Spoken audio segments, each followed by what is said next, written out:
你被开除了。人事经理将一份辞退书狠狠甩在我脸上，理由是我这个占据公司半数业绩、手握大半核心客户的人，长期拒绝加班，无法胜任本职工作。我转身就走，在全公司幸灾乐祸的注视下，拨通了一个电话。苏总，我是庄必凡，我自由了。电话那头传来兴奋的声音：庄必凡，我们辉煌集团的大门随时为你敞开。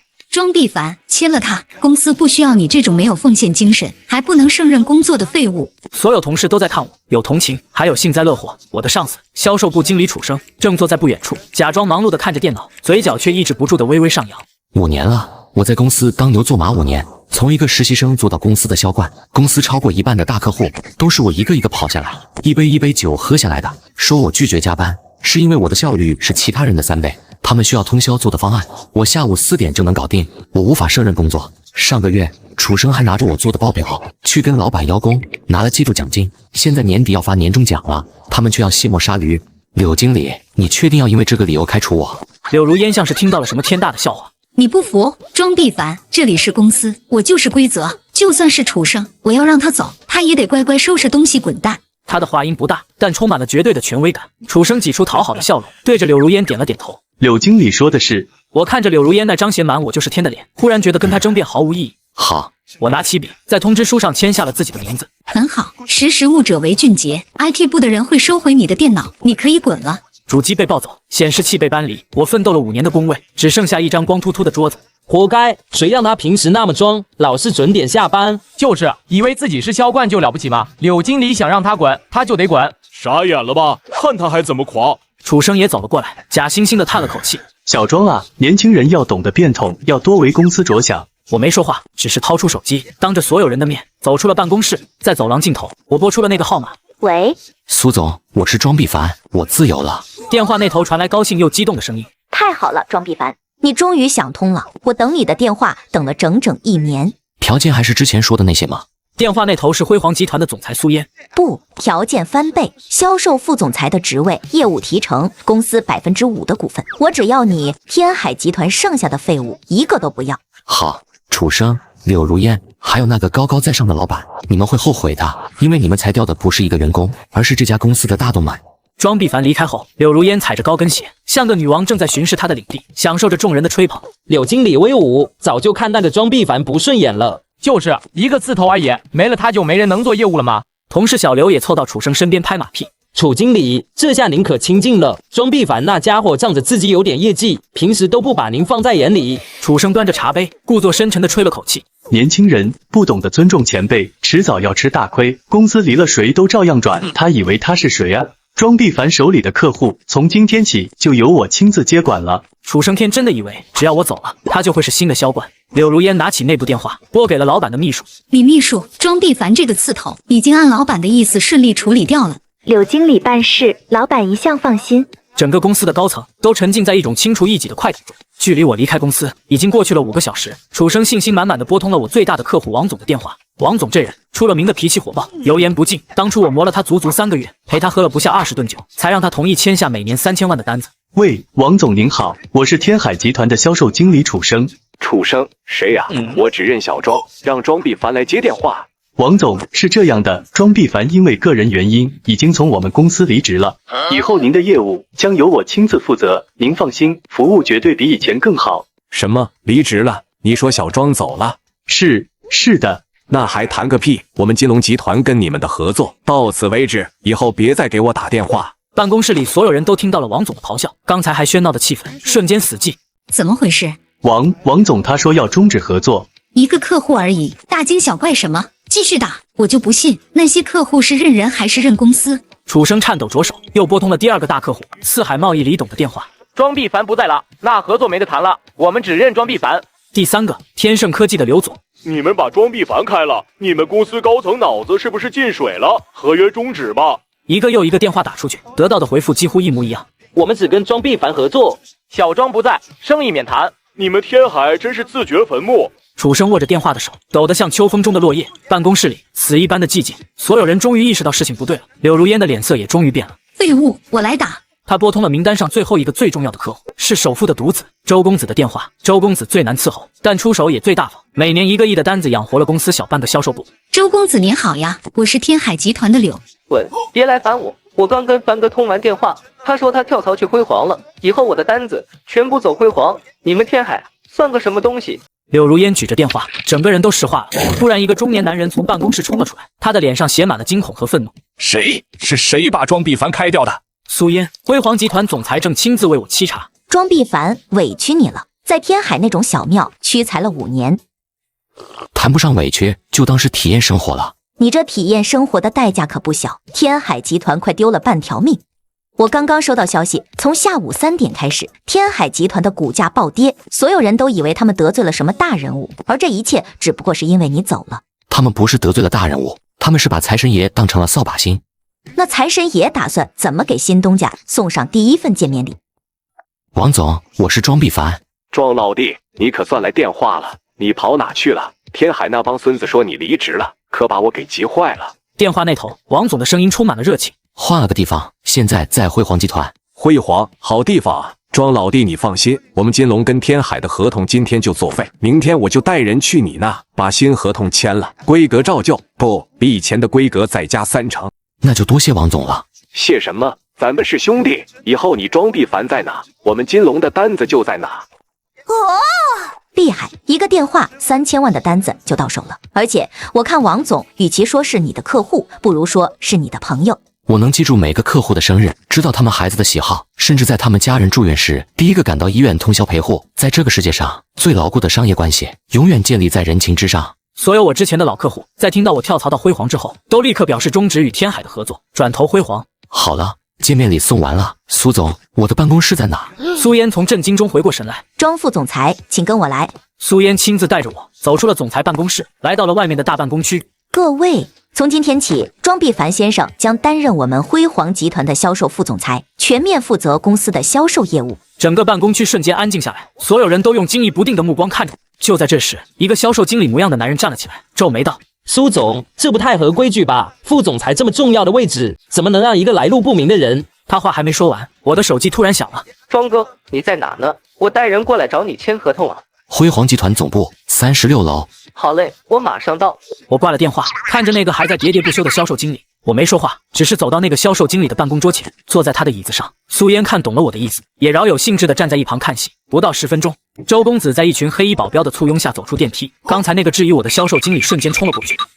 周公子，什么风把您给吹来了？您是来找我的吗？我是销售经理赵坤啊。上次我们……混蛋，你算什么东西？周公子在全办公室震惊的目光中跑到我面前，对着我90度鞠躬。庄哥，我来了。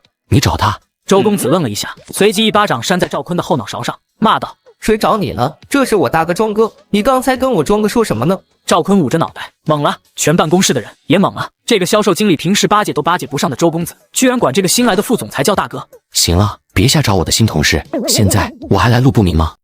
而天海集团的老板钱东来此刻正一脸愤怒地在办公室里来回踱步。说，谁能告诉我这到底是怎么回事？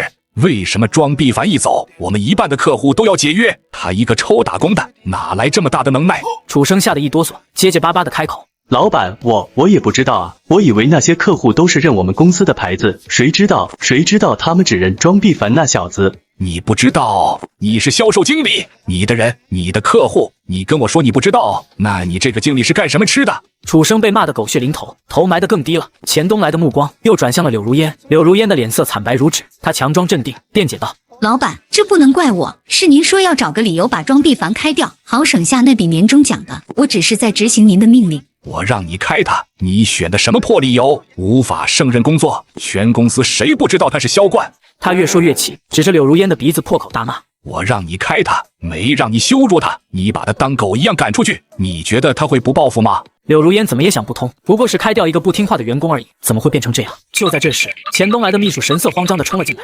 老板，不好了，辉煌集团那边刚刚发布了公告。什么公告？秘书颤抖着将手机递了过去。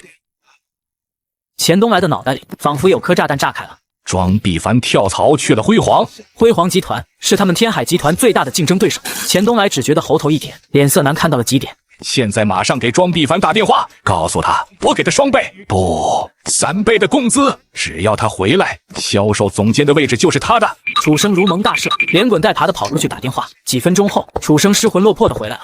老板，怎么样？他怎么说？他把我拉黑了。废物！钱东来抢过楚生的手机，亲自拨打我的号码。您拨叫的用户暂时无法接通。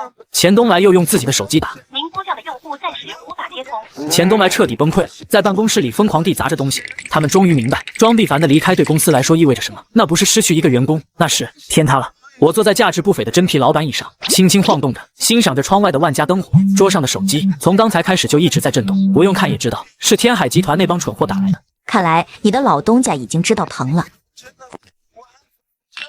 这才只是开始。他们以为失去的只是一些客户，但他们很快就会发现，他们失去的是整个未来。怎么说？我手里除了客户名单，还有另外一样东西。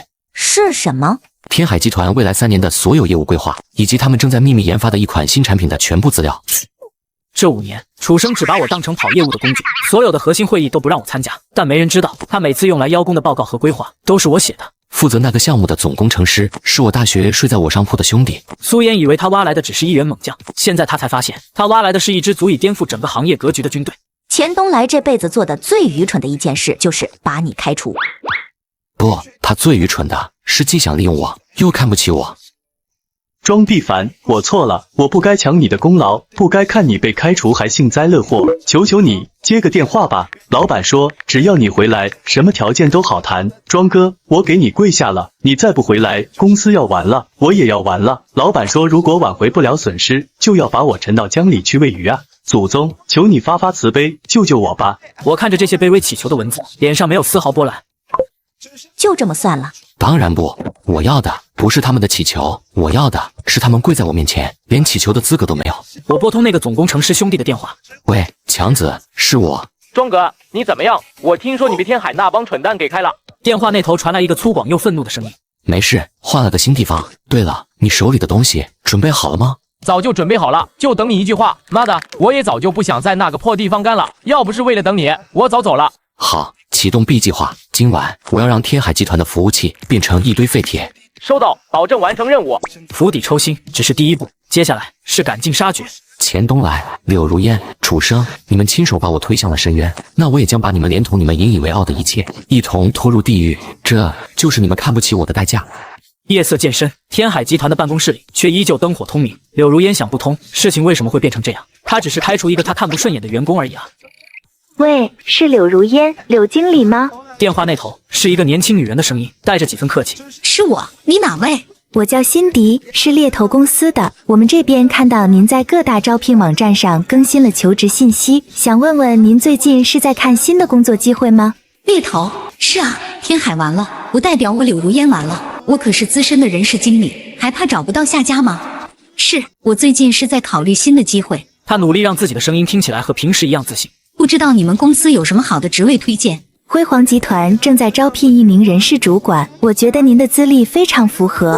辉煌集团那可是比天海集团规模更大、前景更好的公司。辉煌集团是不错，那他们的薪资待遇怎么样？这个要看您的能力和面试表现了。不过我可以透露一下，他们的销售副总裁对这次招聘非常重视，会亲自进行面试。好，我很有兴趣，你帮我安排一下面试时间吧。没问题，柳经理，面试时间就定在明天上午10点，地点在辉煌集团总部大楼。到时候您直接去前台报庄副总裁的名字就可以了。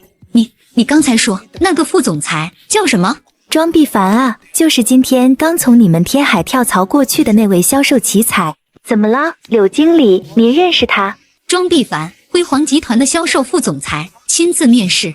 一瞬间，所有的信息都串联了起来。柳如烟想起了自己是怎么把辞退信甩在庄必凡脸上的，想起了自己是怎么嘲讽他是个没用的废物，想起了自己是让他滚出公司的。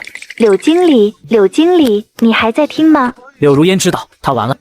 不好了，老板，我们的服务器被黑了。一个技术员冲进钱东来的办公室，所有的数据、客户资料、财务报表，还有正在研发的新产品天启计划的核心代码，全都被删除了。钱东来那张本就死灰的脸，在听到天启计划4个字时，瞬间变成了一片惨白。天启计划可是钱东来赌上全部身家，用来翻盘的最后底牌，现在底牌也没了。在失去意识的最后一刻，钱东来的脑海里只剩下一个念头，一切都完了。